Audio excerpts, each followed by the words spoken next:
Hello, good afternoon. Welcome to News Flash. My name is Nana Yoenche. We're bringing you the latest of all the running stories making lead in our country. Coming up in 30 minutes.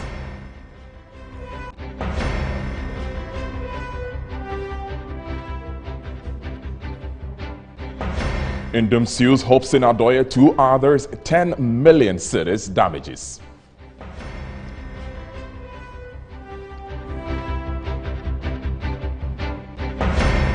Bank of Ghana's 65-bed facility open to the public to provide quality health care.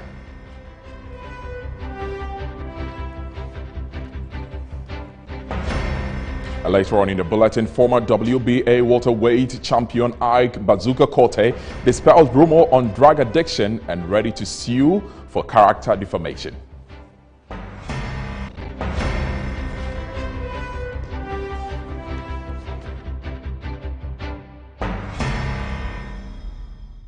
I want to thank you very much for being part of the bulletin. To our first story, the regional chairman and communicator of the New Patriotic Party, Kwame Bafo-Abronya DCE, has filed a writ at the Supreme Court seeking inter alia a declaration that a decision to pay the emoluments and salaries of presidential spouses is inconsistent to the 1992 Constitution, and that same must be declared null and void.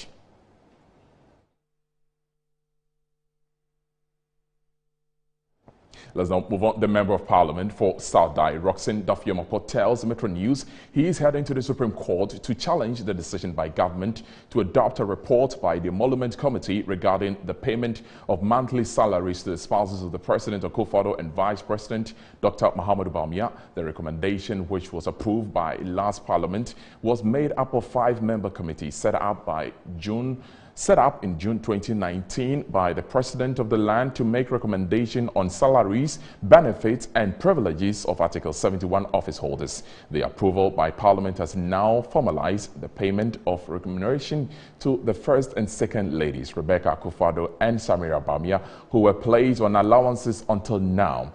We will hear from South Dai MP Roxanne Dafiomapo. It's a very simple matter. My position is that, first, the committee hasn't got the mandate to make that recommendation, because their mandate was to review emoluments of Article 71 office holders, and it is a closed bracket. Article 71 office holders are mentioned. The spouses of the president and the vice are not listed. So if some committee decides to do their own thing, they are acting ultra vires their mandate of the Constitution. But because that recommendation had been smuggled through the report and gone through the approval process, the only forum to test this process or this issue is the Supreme Court. It's as simple as that. So what are you doing seeking to do that? By close of tomorrow, I will file my writ, and when I do so, we shall interrogate the matters. The former Executive Secretary of the Free Zones Board, Kojo Chum-Bwafo, has described as creepy the institutionalizing of the salaries for presidential first and second lady of the country. According to him, the move isn't a way to protecting the public purse, describing it as unacceptable. Meanwhile, the editor-in-chief for the New Crusading Guide newspaper, Abdul Malik Kwekubago, says the modalities can be changed, but he is in full agreement that presidential wives should be paid. They both spoke on Metro TV's Good Morning Ghana. Formalize it. Kweku, It is institutionalizing these kinds of things creeps. It is the same way that we are being told that members of the judiciary are now collecting ex gratia. Maybe it is true, maybe it isn't. But I'm saying that it is creepy. One fine day, we will get a president who decides to stick a bill to Parliament because he has the numbers to say that all ministers' wives should be paid. Whilst we are at it, let's just simply add the spouses of my party executives, and we will get there. What we are saying is that this country is already overburdened in terms of what we are not able to do with the meager finances we get. Why are we going to borrow to keep doing these things? We are a distressed country, and especially now as we speak, where we are paying all kinds of taxes. I am saying that once we begin to institutionalize this, we will get to the day when we are paying Jesus' wife. Oh, come on. That will get there. But you know, as I read the thing, which is still problematic anyway, is that they are not being mentioned specific, you know, in terms of as if the Article 71 office holders. They are not being mentioned in that sense. There's a recognition that they are not. And that so why did the committee stray there? Oh, it's outside their terms of reference. There by looking at it and saying that, look, we are not able to recommend because they are not part of Article 71. Yet we should be realistic to find some dispensation for them. That has been the challenge. Maybe this is not the right prescription. Yes. Please, what about ex-CEOs? Yeah, that's why I keep speaking about what the vehicle. What about ex-CEOs? Yeah, the vehicle. Yes. Kudo is not looking at only the vehicle. He has a different... He wants a totally zero option. Ex-CEOs. Okay. You want your wife to be paid? No, me first. Let's just stay on this subject. With spouses of the president and vice president who will officially be receiving salaries from government of Ghana. This was approved upon the recommendation by an emolument committee in Parliament. Metro News has been speaking to some Ghanaians. As a concerned citizen, okay, it's very heartbreaking. Okay, it's very heartbreaking because there are so many things that I have no idea how much they're going to be paid though, but there are so many things here in Ghana that specific amount of money they're going to be used to pay the first ladies, and then the second first lady can be used for. Okay, just can we think of it. Recently there was a fire outbreak at Mokola. Do you understand? And I stand to be corrected. The whole Accra Central, we only had 2 fire service stations. They came and they couldn't even quench the fires. It's really heartbreaking. Trust me, if I don't take care, I might end up insulting. I don't want to go that far. It's not necessary. Why would they have to be paid? I don't think it's a good idea for the president's spouse to be paid. Because if you are paying him, your spouse, just because you're a president, then other workers too have the right to say that their spouses are equally supposed to be paid. I don't see them doing any tedious thing for them to pay. Personally, I don't think it's a good idea. It is very good to pay them because it's Ghana money. It's good. What is wrong with it? There's nothing wrong. So if me to one day, God help me, I become a president. So my wife, okay, salary. So we should clap for the parliamentary way approve this one, including the, Speaker Abambagbe, or what is his name. So that is good. Well, then they can equally give them some allowances, just something small, but not being paid every month. If you talk about salary, that means they're going to get something at the end of every month. And I don't think it's a wise decision. So I actually don't think so, because most of them already have jobs that they are doing. I know they are doing great work for the country, but it's mostly on a voluntary basis. So salaries, I don't think so. Allowances are okay, but salary, I don't think so. Now, the youth organizer for NDC, Georgia Parado, says the emolument committee has no authority to determine who gets captured on the salary structure of the government of Ghana. He says the decision taken by Parliament excluded the minority which many perceive to be assented to the decision to pay presidential spouses. He spoke to my colleague Bright on Newsbeat this afternoon. Practice is the paying of allowances. Every year when the budget is passed, there is an allocation under the office of the president that is made to the office of the first and second ladies. Those are allowances, and that is okay. What is not okay is to pay salaries and ex gratia. What the emoluments committee sought to do, or what they were seeking to do, is to put them on the pay grade just as cabinet ministers. That has never happened in the history of this country before. So if anybody seeks, or if anybody tries to tell the people of this country that that has always been a norm, that is not true. Also, wives of spouses of presidents and vice presidents have never been paid ex gratia before. What this seeks to do is to pay them after every 4 years. They are going to receive ex gratia. So when President Akufo-Addo finishes his first term, Rebecca Akufo-Addo will take ex gratia almost to the tune of about 6 million Ghana cedis. And then the same will be paid after the next 4 years. That is unacceptable. So this is not okay. Our major concern is the breach of Article 71. Article 71, the wording in Article 71 is very exhaustive. Article 71 did not leave any space for remainder men. What Article 71 sought to do is to cover public officials. The wife or the spouse of the president and the wife or the spouse of the vice president are not public officials. Article 71 is not ambiguous. There is no ambiguity in the language of Article 71. And if they are not Article 71 office holders, then under no circumstances can they be brought on Article 71. What the committee had to do, and if the president did something illegal by sneaking in the wife of the president and that of the vice president so that the committee can review it, what we are saying is that the committee did not have the power to review or to implement or to recommend that they should be paid, because that was not the mandate of the committee. The mandate of the committee is very clear. They should review Article 71 office holders. As it stands now, the two of them are not members of the Article 71, and so they cannot be considered under that article.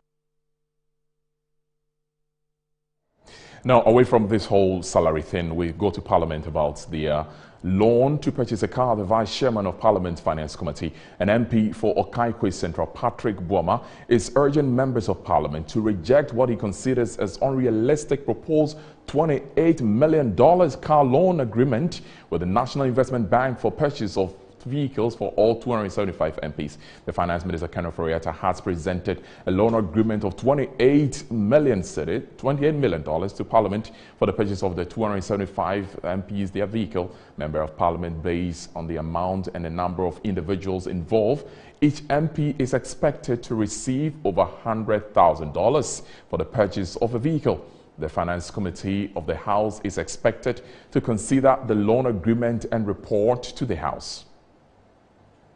My way, I'll ask MPs to reject the loan and ask government to procure vehicles for us, for us to use in the performance of our duties. After 4 years, we leave the vehicles for them.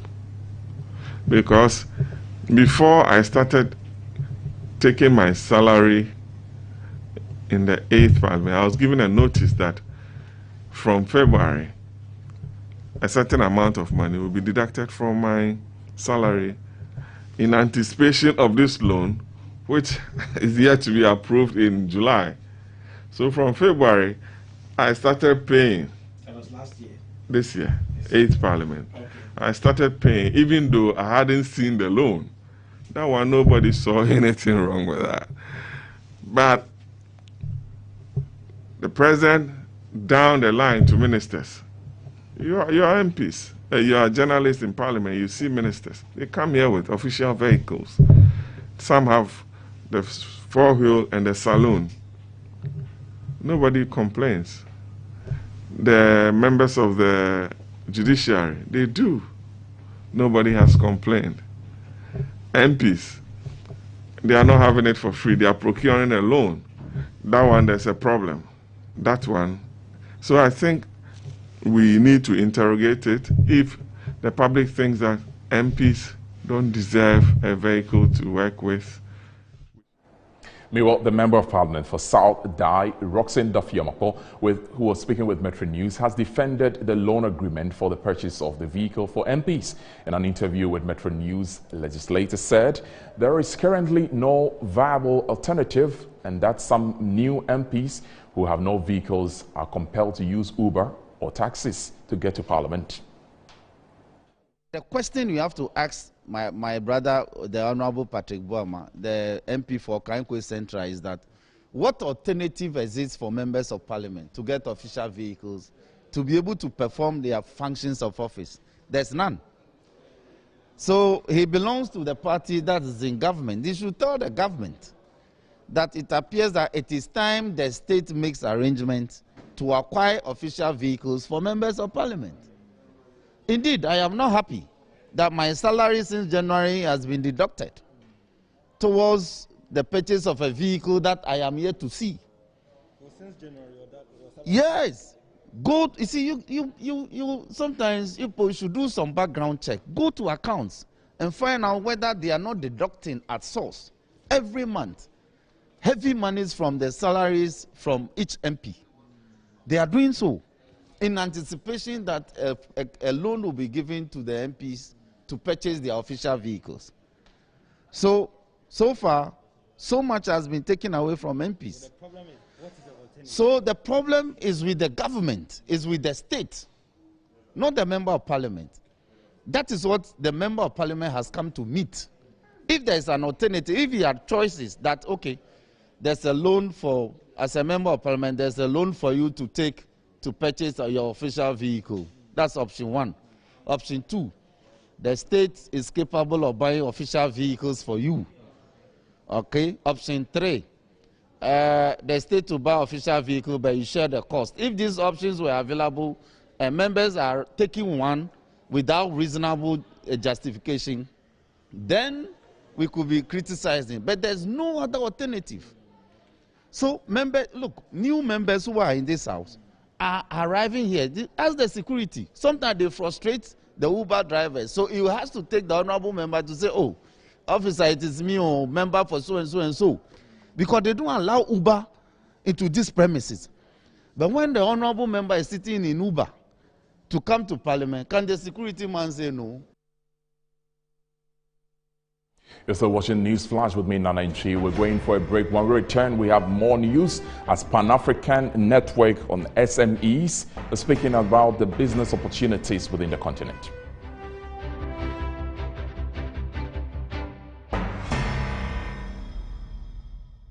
The search for a reliable partner in dealing with your Yuton bus needs has been made easier and convenient with SA Automobile. SA Automobile, formerly Yuton Ghana Limited, has been in the business of offering quality Yuton products and services at competitive rates. At SA Automobile, our team of expert staff, management, engineers, and mechanics professionally deal in the sale of Yuton buses, genuine spare parts, its repairs and maintenance at a highly effective workshop with remarkable speed.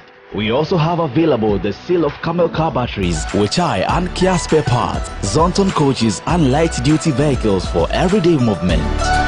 Contact us on 020-000-0831 or 054-555-7500. You can also email us info@saautomobilegh.com or visit our website at www.saautomobilegh.com.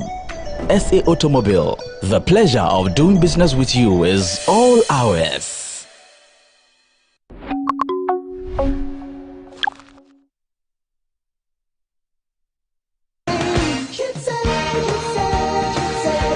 Now in Ghana on Metro TV.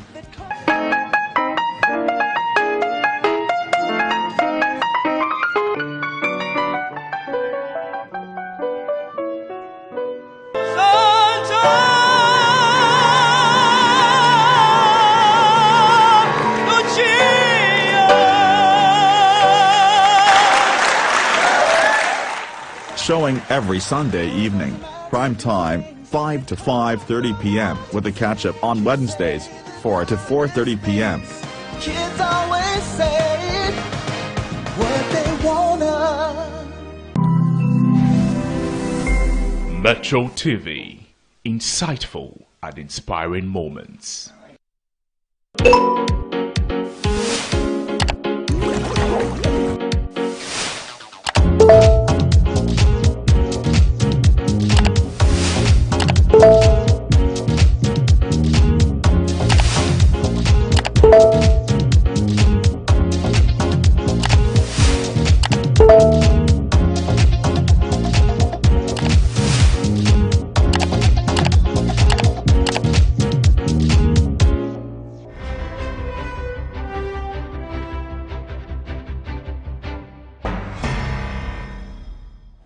You're welcome back to the program. My name again is Nana Nchi. Now to our next story. The Bank of Ghana has officially commissioned the Bank Hospital Limited to provide health care for staff and the general public. The governor of the hospital, Dr. Ernest Addison, speaking at the opening, said the transition of the bank clinic to the full medical facility with an outpatient service will provide quality health care to the public. 34 years ago, the Bank of Ghana opened a clinic to serve the healthcare needs of staff and to enhance productivity at the workplace.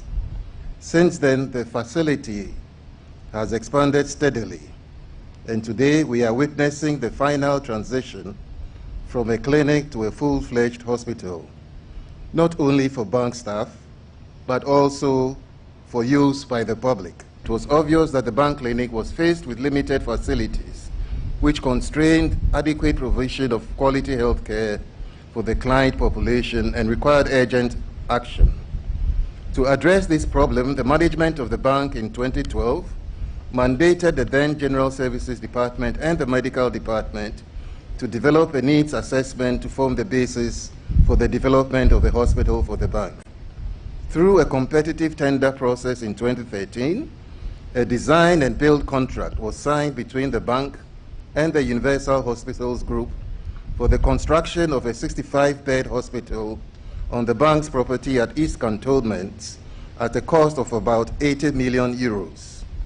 This was expected to expand the infrastructural base of the bank clinic to adequately cater for its growing clientele, provide quality healthcare services, and create a congenial environment for effective operations within the clinic. Moving on, the founder of Group Indom, Dr. Papa Kwesi Indom, says he has had enough of the deliberate and malicious campaign that has been waged against his person, his family, and businesses the past 4 years. And what he says is a first firm step to deal with, quote-unquote, the vicious and orchestrated lies that continue to impugn on his integrity. Dr. Indom is seeking 10 million cedi claim as damages in a lawsuit against Hobson Adoye, a member of the communications team of the New Patriotic Party, in Accra High Court. Two others, Kojo Amankwa Foxy, also a communication team member of the NPP, and Ken City Media, operators of Ash FM in Kumasi, are included in the suit. According to today's newspaper, the bailiff of the court met with Hobson Adoye on Monday and duly served him with the summons. Hobson is expected to file his defense within 8 days, commencing on day he was served with a writ of summons. The thrust of Dr. Indom's claim is that the three parties published intended and well-calculated libelous statement against him, Dr. Indom. The addition, Dr. Indom is demanding an apology and retraction of the words used by the two and the medium used publishing the falsehood about him. He said also seeking the orders of the court to restrain defendant from publishing any such disparaging remarks against his person moving on in the future.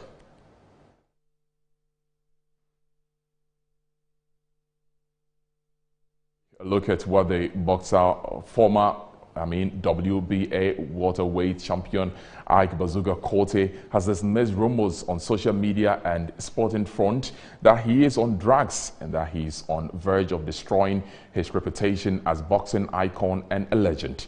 He's speaking an exclusive with Metro Sports. Korte, who is now 51-year-old, indicated that he has never been on drug and he's ready to sue whoever tries to defame him. I'm not happy at all about that publicity that I saw on the picture I saw on the Facebook, internet, and it's like the diminution of character. You know, I'm not a drug addict. Do you see me as a drug addict? If I decide to lay my hair or lead the way I want, does mean I use drug? No, I don't use drug. I have business, children. I love my wife. I love myself. Why drug? No, I'm not do that. I don't do that. And I'll never do that. I'm not happy at all about the population, the publicity I saw. You know, I call my lawyer to sue this media who publish this news, because it's bad news. Yeah. You know, if somebody has brought you some news, you have to call me, ask me, or proofread it or put something that publish it without telling anybody. Like they want to bring my name down, spoiling my name, and this is I made it long time. I used my life to make this name, so I will never leave at all. I'm going to sue anybody who is involved. That's what I'm doing now. From here, I'm going to see my lawyer. We're going to sue anybody who's involved, because I'm not a drug addict. People watching, Ike is a drug addict. I'm not a drug addict. I'm a celebrity of this nation. Why are you putting this on my name? They have to take it out, because I'm not that. I don't do that. I'm not going to do that too. Because I love my children. I love my wife. I have business taken care of. Why a drug? No. Let's now take a look at some stories beyond the borders of Ghana. South Africa's ex-president Jacob Zuma turned himself into the police on Wednesday to begin his 15-month jail term for contempt of court. The culmination of his years-long legal drama is seen as a test of the post-apartheid state ability to enforce the rule of law. The Constitutional Court gave Zuma a 15-month jail term last week for defying an instruction earlier in February to give evidence at an inquiry into corruption during his 9 years in power until 2018, led by Deputy Chief Justice Raymond Zondo. Police had been instructed to arrest Zuma by the end of Wednesday if he failed to appear at a police station. Hundreds of his supporters, some of them armed with guns, spears and shields, had gathered nearby at his rural homestead in Nkandla, eastern South Africa, to try to prevent his arrest. But in the end, the 79-year-old decided to go quietly. Jacob Gedleyihlekisa Zuma has been admitted to start serving the 50-month sentence in a correctional service system. He was admitted just after 1 a.m. today on the 8th of July.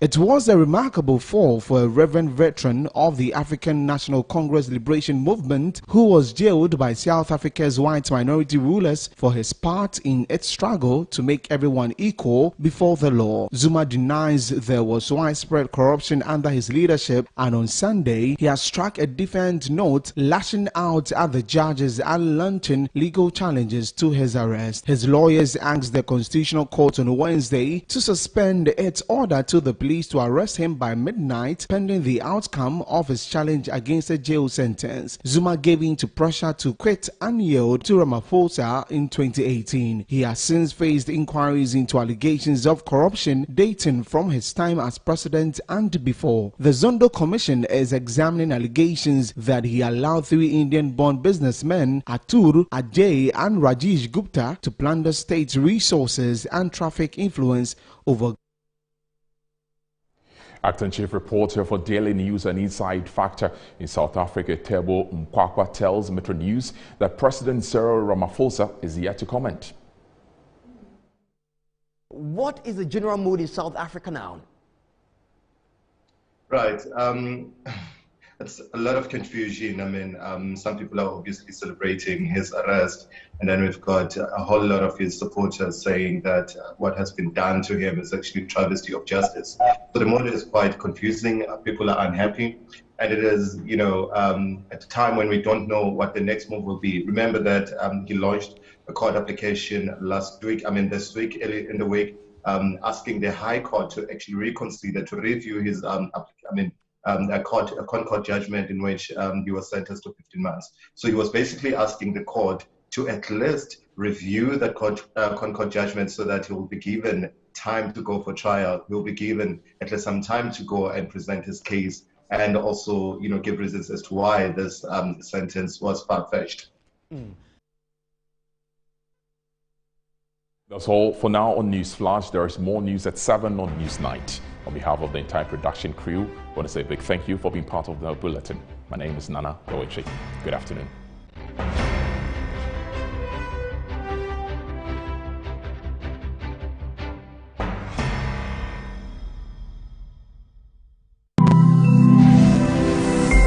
Metro TV, insightful and inspiring moments. Bringing you Africa's creme de la creme's classiest hangouts, award shows, end-of-year parties, wedding, graduations, birthdays, fashion or corporate events. Metro Social has got you covered. We present Pizzazz with Je ne sais quoi. Give us a call and we will be there. Whilst at that, join us on Metro Social every Friday at 9:30 p.m. and a repeat on Saturdays and Sundays at 8:30 p.m. on Metro TV.